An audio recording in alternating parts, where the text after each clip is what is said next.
Alright, so lesson is completing the square. Your essential question: how can you solve a quadrant by completing the square? Now, I do suggest you write your notes in Cornell note style.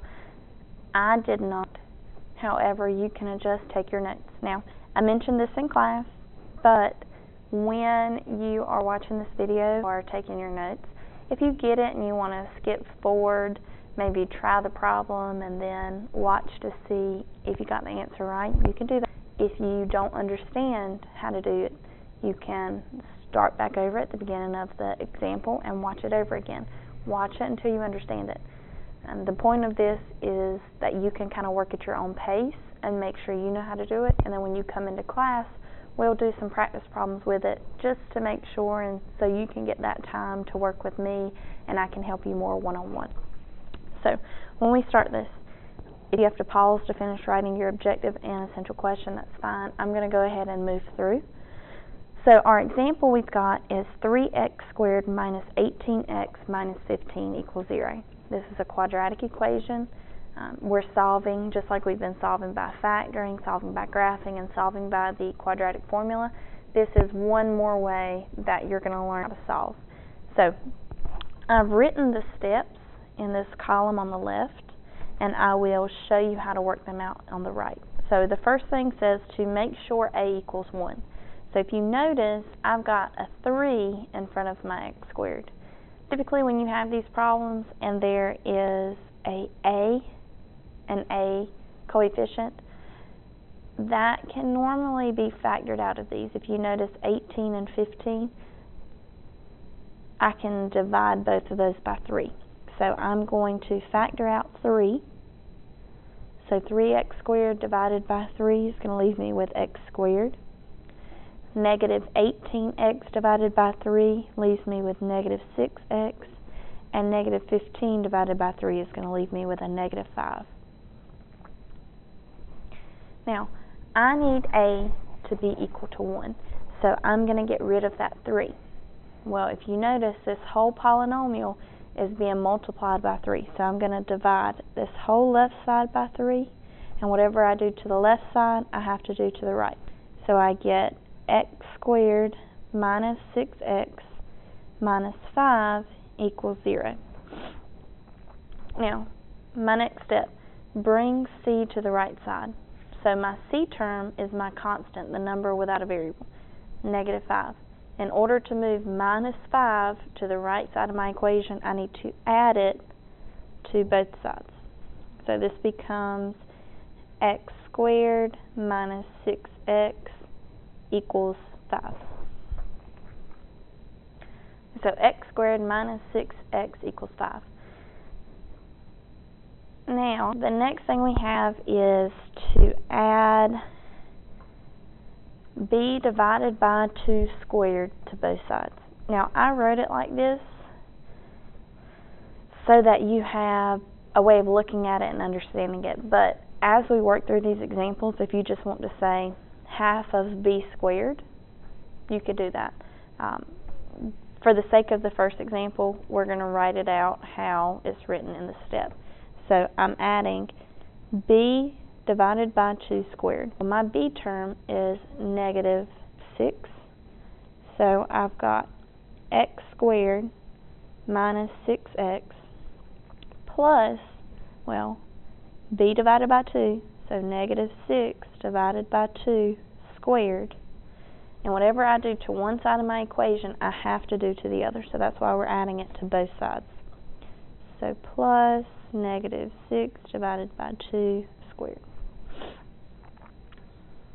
Well, at this point, I want to go through and I want to simplify. So negative 6 divided by 2 is going to become negative 3 squared.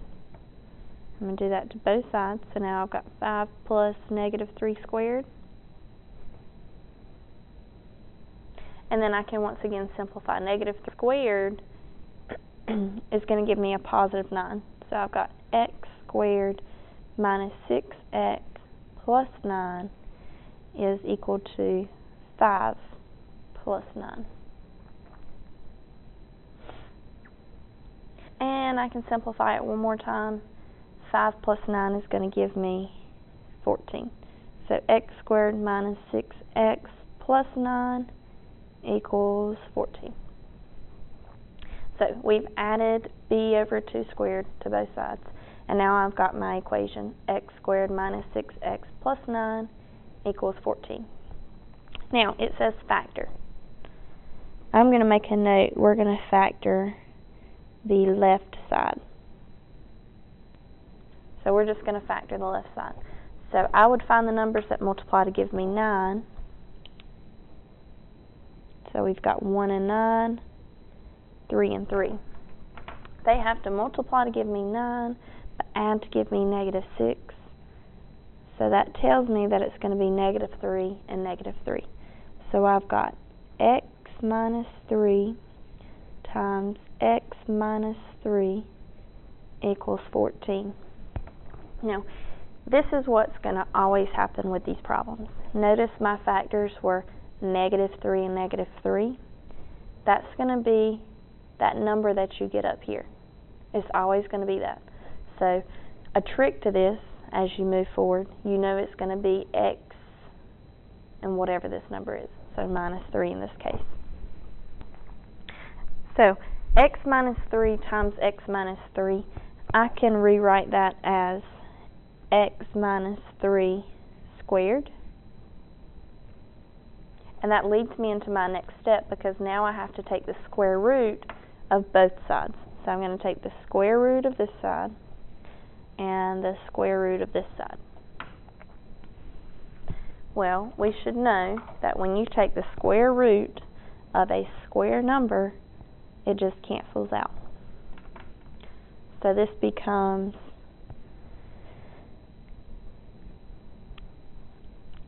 x minus 3, I'm running out of space, x minus 3 equals the square root of 14. Now, if you took the square root of 14, you would see that it's not going to come out as a pretty number. So I'm just going to leave this as plus or minus the square root of 14. We do plus or minus because if you keep in mind, if I took the square root, for example, of 9, that could be 3 times 3, or it could be negative 3 times negative 3.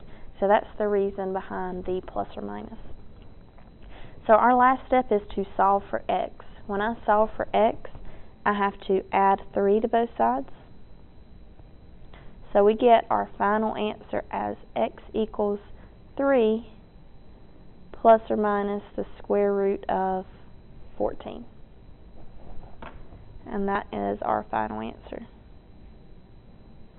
Now for our notes, you can go back and you can simplify that.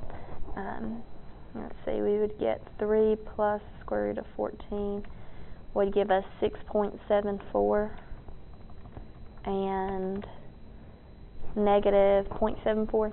You can do that, but for right now, for our notes' sake, I'm fine with this answer. Okay, so I'm going to zoom out real quick so we can see that whole problem. And then we're going to look at 2 more examples before we are finished. So, our next example is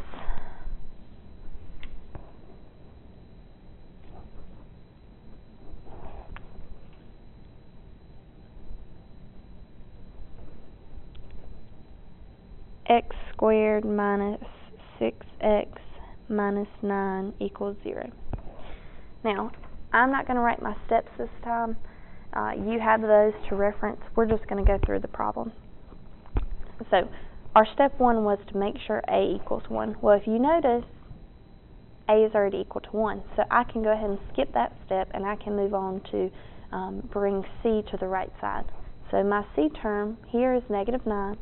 So I'm going to add 9 to both sides. This becomes x squared minus 6x equals 9. That's done. My next step is to add b divided by 2 squared to both sides. Well, once again, my b is negative 6. So we get x squared minus 6x plus negative 6 divided by 2 squared is equal to 9 plus negative 6 divided by 2 squared. We can simplify this, so we get x squared minus 6x plus negative 3 squared equals 9 plus negative 3 squared. We know from the last example, negative 3 squared is just going to give me 9. So I've got x squared minus 6x plus 9 is equal to 9 plus 9. And we simplify that once more. 9 plus 9 is 18. So x squared minus 6x plus 9 equals 18. Now, at this point, I've added that, I've simplified. Now I need to factor the left side. So when we factor the left side, remember I told you the trick is going to be that number that we got right here in the parentheses. So it's x minus 3 again times x minus 3 equals 18. X minus 3 times x minus 3 is the same thing as x minus 3 squared equals 18. And at this point, we take the square root of both sides. That cancels the square root and the squared. So on the left side, I've got x minus 3. On the right side, the square root of 18 is not a very pretty number, so we're going to have plus or minus the square root of 18. And then my last step is to solve for x. So I add 3 to both sides, and we get x equals 3 plus or minus the square root of 18. So I know I went through that pretty quickly, but the joy of you watching this on a video is that you can pause it and you can rewatch it as you're working through it. If you need to pause to look at it and understand it, that's fine. We're going to do one more example and then we will be finished. So example 3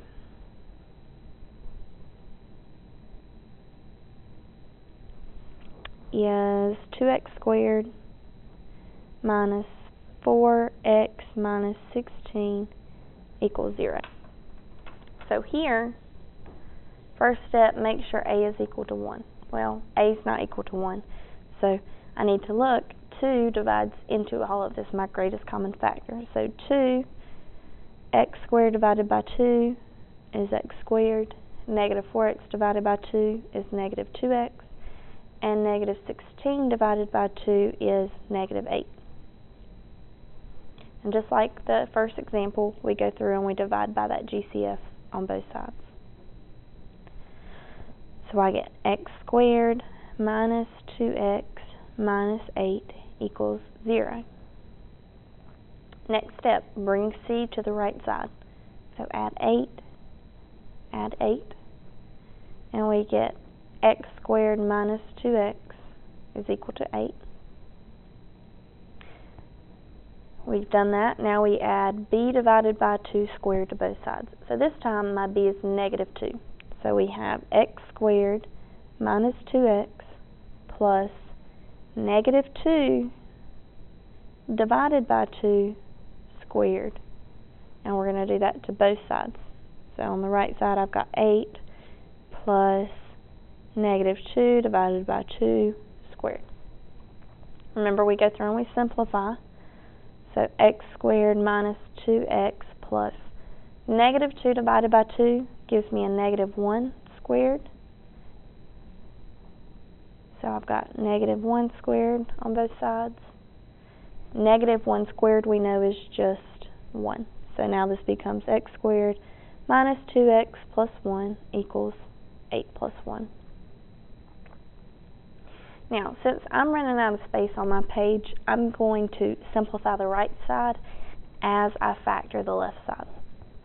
So when I factor x squared minus 2x plus 1, remember that factor is that number in the parentheses. So this is x minus 1 times x minus 1 is equal to 9.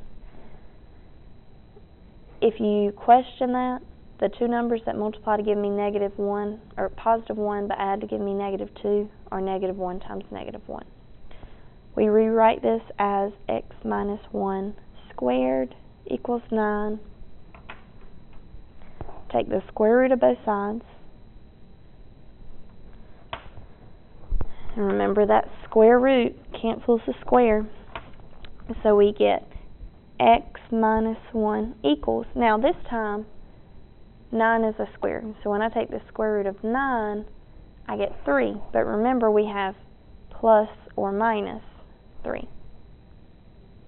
Last step is to solve for x, so I add 1 to both sides, and I get x equals 1 plus or minus 3. That's your answer, but since this problem left me with such pretty numbers, we're going to go ahead and simplify this. So 1 plus 3, we know, is 4. 1 minus 3, we know, is -2. So my final answer, the final solution for this problem, is 4 and -2. So there are your 3 examples on completing the square. What I'm going to do, beneath this video, I'm going to attempt to put a couple practice problems. So if you want to work a little bit more with the problems, just look beneath this video on my webpage, and there should be a handful of problems for you to do. If I can't figure it out, then there won't be any problems beneath it. But we will work on this when you come back to school. So good luck. Thanks for watching the video, and I will see you on Monday.